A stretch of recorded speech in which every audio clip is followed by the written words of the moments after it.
ஆண்டவர் உலக ரட்சகர் இயேசு கிறிஸ்துவின் நாமத்தினாலே அண்ணனூர் இந்த தேவசேவை சர்வங்களை வாழ்த்துகிறேன். இந்த 12வது மாதம் 14ஆம் தேதி வியாழக்கிழமை காலை பொழுதிலே அண்ணனூர் இந்திய தேவசேவன் மூலமாக உங்களை வாழ்த்தி ஆசீர்வதிக்கிறேன். தேவன் கொடுத்த இந்த 1000வது எபிசோடுக்காக நாம் எல்லாரும் கரெக்ட் நாம் ஸ்தோத்திரம் கத்தரை மட்டுமாய் தேவன் செய்த எல்லா நன்மைகளுக்காக கத்தரை துதிக்கிறேன். எத்தனையோ சூழ்நிலைகள் மாறுதலாய் நேரிட்டாலும் கர்த்தருடைய கரை நம்மோடு கூட இருந்து இந்த அனுதின கண்மலை நிகழ்ச்சியினுடைய 1000வது எபிசோடை வெளியிடுவதற்கு தேவன் கொடுத்த பாக்கியத்திற்காக ஸ்தோத்திரம். இதற்காக ஜெபித்த, ஒத்துழைப்பு கொடுத்த, சப்ஸ்கிரைப் பண்ண, இதை அனுதினம் கேட்டு உதவி செய்த ஜெபித்த அத்தனை பேர்களுக்கும் இந்த அனுதின கண்மலை நிகழ்ச்சி சார்பாக உங்களை வாழ்த்துகிறேன். கர்த்தர் உங்களை ஒவ்வொருவரையும் ஆசீர்வதிப்பாராக. தொடர்ந்து வருகிற அனுதின கண்மலை நிகழ்ச்சியும் தடையெல்லாம் நடைபெற எங்களுக்காக உங்கள் ஜெபத்தில் விண்ணப்பிக்கும்படி உங்களை அன்பாய் கேட்டுக்கொள்கிறேன். என்னோடு இருக்கிற அனைவருக்காகவும் சபையாருக்காக நீங்கள் ஜெபித்துக் கொள்ளுங்கள். கர்த்தர் பெரிய காரியங்களை செய்வாராக. அல்லேலூயா. 1000 ஸ்தோத்திரமே இயேசுவே பாத்திரரே, 1000 ஸ்தோத்திரமே இயேசுவை பாத்திரரே, பள்ளத்தாக்கிலே அவர் லீலி சாரோனிலே ஓ ரோஜா அல்லேலூயா என்று பாடி இந்த 1000வது எபிசோடை ஆரம்பிக்க கர்த்தர் நமக்கு உதவி செய்வாராக. நம்முடைய ஆண்டவருக்கு எத்தனை கோடி ஸ்தோத்திரங்களை செலுத்தலாம்.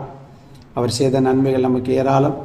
தொடர்ந்து இந்த அனுதின கண்மலை நிகழ்ச்சிகள் தடையில்லாமல் நடைபெற தொடர்ந்து எங்களுக்காக நீங்கள் ஜெபிப்பீர்கள் என்று கர்த்தருக்குள் விசுவாசிக்கிறேன். கர்த்தருக்குள்ளே ஆசீர்வாதம். அநேகருக்கு இதை அறிமுகப்படுத்துங்கள். அநேகருடைய வாழ்க்கையில் கர்த்தருடைய வார்த்தை ஆசீர்வாதத்தின் நன்மையும் தொடர்ந்து கொண்டு வருவதாக. ஆமென். இந்த 1000வது எபிசோடில் நாம் சிறப்பான அநேக வார்த்தைகள் நமக்கு சொல்லப்பட்ட சில காரியங்களை சிந்திப்பதற்கு தேவன் நமக்கு உதவி செய்வாராக. இந்த 1000வது எபிசோடில் தேவன் நமக்கு செய்கிற முதல் ஆசீர்வாதம் யாத்ராமத்தின் புஸ்தகம் 20ஆம் அதிகாரம் 6ஆம் வசனத்தை வாசிக்க கேட்டோம். யாத்ராமம் 20:6. என்னிடத்தில் அன்பு கொண்டு என் கற்பனைகளை கை கொள்வர்களுக்கோ 1000 தலைமுறை மட்டும் இலக்கம் செய்கிறவராக இருக்கிறேன். அல்லேலூயா. அதில் நாம் மையப்படுவதாக நம்முடைய ஆண்டவர் எப்படிப்பட்டவர் என்பதைத்தான் பார்க்கிறோம். இந்த 1000வது எபிசோடை கேட்க நம்முடைய வாழ்க்கையில் 1000 தலைமுறை மட்டும் அவர் இரக்கம் செய்கிறவர். அல்லேலூயா. நமக்கு மாத்திரமல்ல, அவருடைய இரக்கங்கள் தான். தாவீது தப்பு செய்த போது கேட்டாம் இல்லையா, உம்முடைய கரத்தில் விழுவேனாக, உம்முடைய இரக்கங்கள் பெரியது. இறைவே சொல்கிறார், உம்முடைய இரக்கங்களுக்கு முடிவே கிடையாது. அல்லேலூயா. அவை காலைதோறும். அல்லேலூயா. ஸ்தோத்திரம். உம்முடைய இரக்கங்களுக்கு முடியவே இல்லை. அவருடைய அன்புக்கு அளவே கிடையாது. ஸ்தோத்திரம். கர்த்தருடைய நாம மகிமைப்படுவதாக. காலைதோறும் புதியது.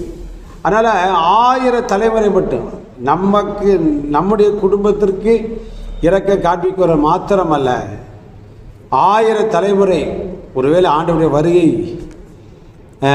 இருக்குமானால், அது தாமதப்படுமானால், நம்முடைய பிள்ளைகள், அவர்களுடைய பிள்ளைகள், அவர்களுடைய பிள்ளைகள், அப்படியே நீங்கள் கூட்டி பாருங்கள். 1000 தலைமுறை மட்டும் அவருடைய இரக்கம். அதுதானே நமக்கு தேவை. நம்ம ரட்சிக்கப்பட்டது நோவாக்கோ கர்த்தருடைய கண்களில் கிருபை கிடையாது. பாருங்கள், அவ்வளவு பேர் மரித்து போனால் அவனை பாதுகாத்து வழிநடத்தின தெய்வம். தாவீதை அவனுடைய தவறுக்கு மன்னித்த தெய்வம் 1000 தலைமுறை மட்டும் நமக்கு இரக்கம் காண்பித்து நம்மளையும் நம்முடைய சந்ததியும் என்ன செய்வார்?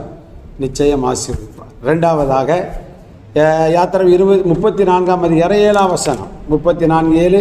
1000 தலைமுறைகளுக்கு இரக்கத்தை காக்கிறவர். கர்த்தருடைய நாம மகிமைப்படும். இரக்கம் காண்பிக்கிறவர் என்பது மட்டுமல்ல, இடையில அது போயிடும் அப்படிலாம் சொல்ல முடியாது. அந்த இரக்கத்தை ஸ்தோத்திரம் 1000 தலைமுறை மட்டும் என்ன செய்வார்? காப்பார். நம்மோடு பிடிச்சிட மாட்டார். பிசாசு ஆண்டவருடைய இரக்கம் நமக்கு முடிஞ்ச, நம்ம சில நேரங்கள் நினைப்போம் இல்லையா, நம்ம பிள்ளைகள் எப்படி இருப்பாங்க, நம்முடைய மரணத்திற்கு பின்பு அவங்க பிள்ளைகள் எப்படி இருப்பாங்க, அந்த கவலையே நமக்கு வேண்டாம். அவர் நமக்கு ஒரு வாக்கியம் கொடுத்துருக்காரு, 1000 தலைமுறை மட்டும். அதுதான் வேதத்தில் வாசிக்க. தாவீது அந்த யூத அந்த ராஜாக்களை எழுப்புவதற்கு காரணம் என்ன? தாவீதுக்கு கொடுத்தத அந்த வாக்கியம்.